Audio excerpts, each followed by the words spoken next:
ऐसा कहाँ होता है यार डॉक्टर कि कोई चंद घड़ियों के लिए आपकी नजरों में आए और हमेशा ही नजरों में समा जाए। ये बाजी इश्क की बाजी है, जो चाहे लगा लो, डर कैसा। अगर जीत गए तो क्या कहने, हारे भी तो बाजी मात नहीं। अम्मा की पाजेब खो गई है।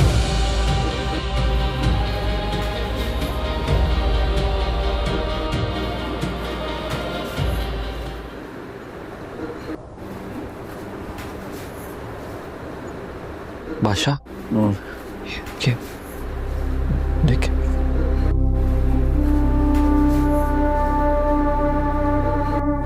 ठंडा पानी बर्फ डाल के उसमें और पट्टियां लेके आइए।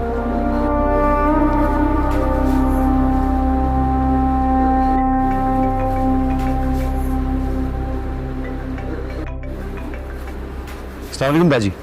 ये तुमने क्यों फोन उठाया? दाजी वो बादशाह को शदीद बुखार है।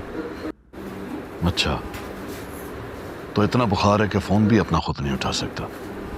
जी ऐसा ही है दादी, पर आप फिक्र मत कीजिए, मैं हूं उनके साथ। कितना बुखार है? अच्छा,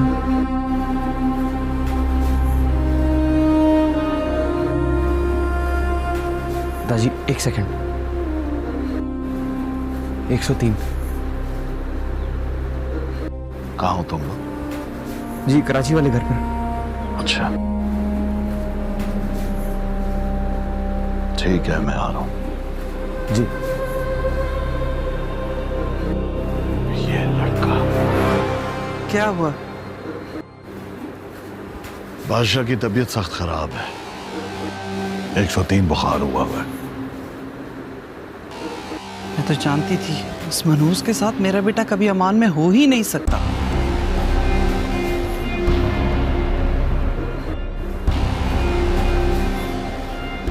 कुर्बान को कह दो कि आज हम उसकी तरफ नहीं आ सकते, फिर कभी चक्कर लगाएंगे।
बादशाह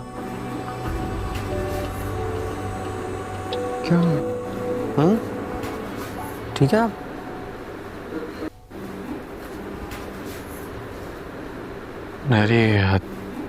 सुनहरी हथकड़ी में थी वो, मगर थी मेरे साथ। मुझे बेबसी सी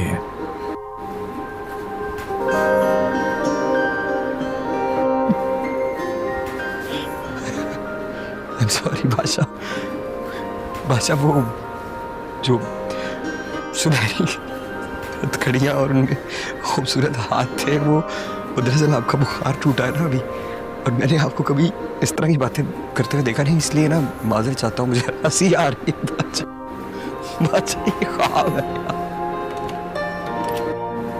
क्या हुआ बादशाह को? ये अचानक बुखार कैसे आ गया? तुम्हें यहाँ रुकने की क्या जरूरत थी जब गुलाम यहाँ पर मौजूद है? और तुम भी हद करते हो, इसे ड्राइव कर कर घर नहीं ला सकते थे। माजरत।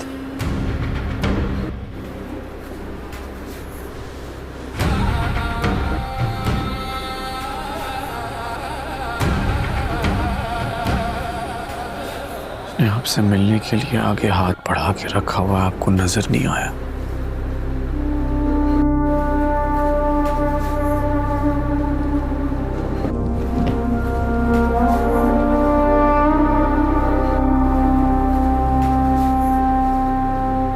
लगता है मेरे बेटे को ठंड लग गई है या फिर शायद वायरस हो। तुम क्या कहते हो? जी दादी, मुझे तो वायरल लग रहा है। कितना देर चलेगा? वायरस की मुख्तलिफ अक़साम होती हैं दादी। बुखार अभी टूटा है, ख़त्म नहीं हुआ दादी। इलेक्शन सर पर है, ये ज्यादा नुकसानदेह तो नहीं है? बेहतर होगा कि टेस्ट करवा लें, उसके बाद ही पता चल सकेगा। अभी नहीं बता सकता।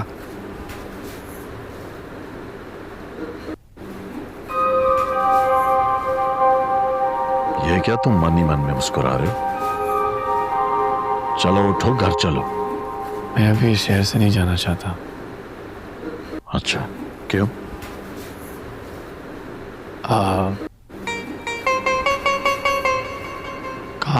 कुछ काम बाकी है। कोई काम वाम नहीं है। जान है तो जहान है। पहले सही हो जाओ, उसके बाद सारे काम करते रहना। Work is second. मजबूरी है मेरी, समझा करें ना बाबा। कैसी मजबूरी? सबसे पहले जिंदगी होती है, और उधर तुम्हारी माँ अलग परेशान है। हाँ तो आप जाए ना, मैं कल आ जाऊंगा। एक काम करो, तुम्हें जो भी काम है तुम गुलाम को कहो, ये तुम्हारा काम करा के आ जाएगा। बादशाह मैं कर लूंगा। सोचना भी मत। जी। ऐसा कौन सा काम है जो गुलाम नहीं कर सकता? बाबा होते हैं कुछ काम खुद करने होते हैं ना, किसी को कह नहीं सकते करने के लिए। मुझे तुम्हारी ये पहेलियां बिल्कुल समझ नहीं आ रही। ठीक है, तुम जाओ, जाकर अपना काम कर आओ। मैं यहीं बैठा हूं, उसके बाद हम साथ जाएंगे। चले जाए ना प्लीज, मैं आ जाऊंगा कल। बहुत हो गया बादशाह, बस चलो, बहुत हो गई तुम्हारी कहानी। अब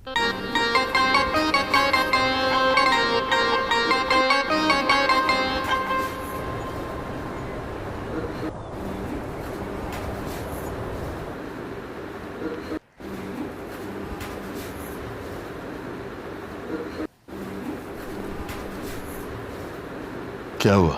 रुक क्यों गए? मुझे जमा तफरीक पसंद है। जो रिवाज है सो है। तुम हवेली में नए तो नहीं आए? आपके एक एक रिवाज के कंधों पे लोगों के अरमानों के जनाजों का बोझ है, और आप लोग इतने जालिम हैं कि उसको दफनाते भी नहीं है, पड़े पड़े सड़ गए कंधों पे। मत करें बस। भाई आपकी तबीयत ठीक नहीं है भाई। ठीक। बिस्मिल्लाह बादशाह सरकार। बोला जो अम्मा, एक और लाश आ गई। कैसी हो आप? रब की मेहरबानी है बादशाह सरकार। जब भी आप मुझे बादशाह कहती हो ना, मुझे लगता है एक ना एक दिन तो मैं बन ही जाऊंगा। रब राजी हो तुमसे। सारी दुआएं मुझे ही दोगी या अपने बेटे के लिए भी कुछ छोड़ोगी? आओ आओ मेरे शेर, किसी लुटे हुए आशिक की तरह क्यों आ रहे हो? खैर है? अरे तप रहे हो बुखार में? मेरा तो ख्याल है कि इश्क का नाम बदल के तप रख देना चाहिए। क्या कहा? इश्क? आपके कान इधर ही हैं बाबा। हमारे यहाँ औरत के दिल पर पहरा बिठाया जाता है। हाँ लेकिन मैं तो मर्द हूँ, और आपने मेरे दिल पे भी नजर रखी हुई है। नहीं, कोई नहीं। इश्क करना तो मर्द की शान है। काश निभाना भी शान होती। सरकार किसी डॉक्टर को बुलाएं, मेरा बच्चा बुखार में तप रहा है। दवाइयाँ शुरू कर दी हैं, डॉक्टर है ना अपना। हरगिज नहीं, मैं तुम्हारा इलाज किसी मामूली डॉक्टर से नहीं करा सकती। सरकार फोन करके किसी बड़े डॉक्टर को बुलाएं। पोजीशन होल्डर है वो, गोल्ड मेडलिस्ट। कोई छोटी बात नहीं है, टॉपर है। बस तुम्हारा दोस्त होगा, मेरा तो दुश्मन है, और मैं किसी अरे गैरे से तुम्हारा इलाज नहीं करवा सकती। राजा उमर ने मिठाई नहीं बांटी। फकीर जात की कामयाबी की क्या मिठाई बांटेगी उसकी माँ? दादी, हमें इजाजत? जा सकते हैं? हाँ, तुम लोग जाओ।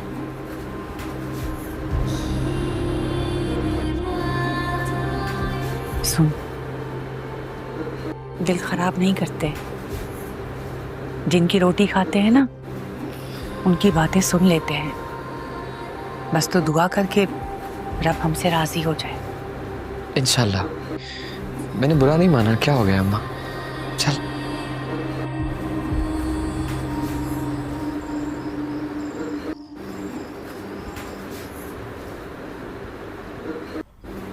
ये सब तेरी दुआओं का नतीजा है अम्मा। ना बेटा, ये तो सब तेरी मेहनत है और मेरे सोने रब का करम। काश ये मेरे बाप को भी नजर आता। एक बात पूछूं अम्मा?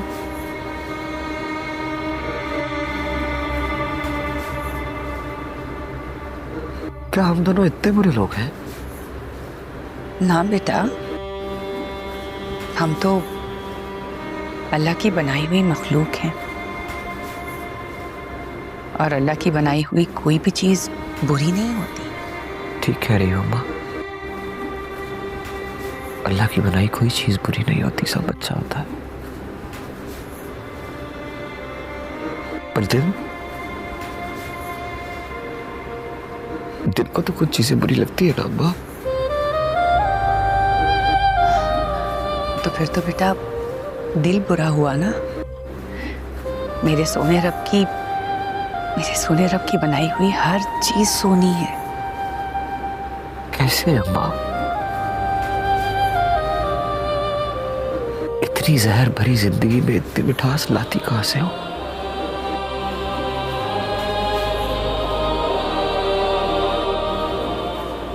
शुक्र है उस रब का, उसने जिस हाल में रखा हुआ है।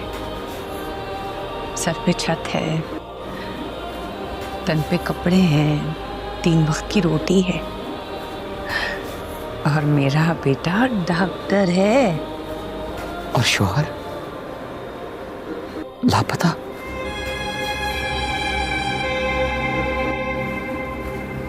आपको पता है अम्मा,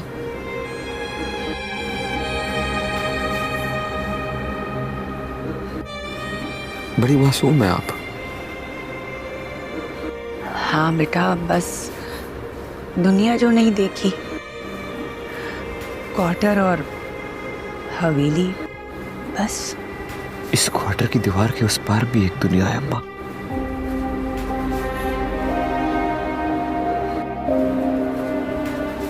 जहां लोग अपनी मर्जी से आजादी से रहते हैं। जब दिल जाता है हंसते हैं, मुस्कुराते हैं, अपनी मर्जी से जीते हैं। जी तो मैं भी रही हूं बेटा। नहीं, इसे जीना नहीं कहते अम्मा।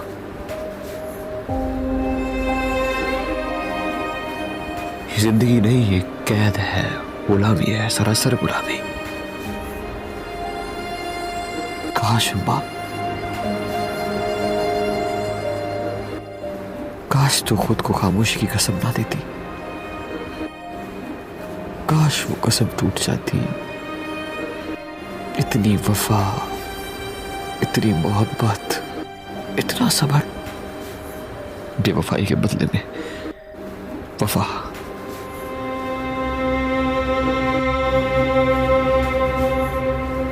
नहीं करनी चाहिए थी वफादारी, छोड़ देना चाहिए था, तोड़ देना चाहिए था ये रिश्ता। जीती जागती इंसान हो अम्मा, कोई मिट्टी की मूर्त तो नहीं हो ना कि जिसे खुशी, गम, हंसी, रोना, किसी चीज का कोई एहसास महसूस ही नहीं हो।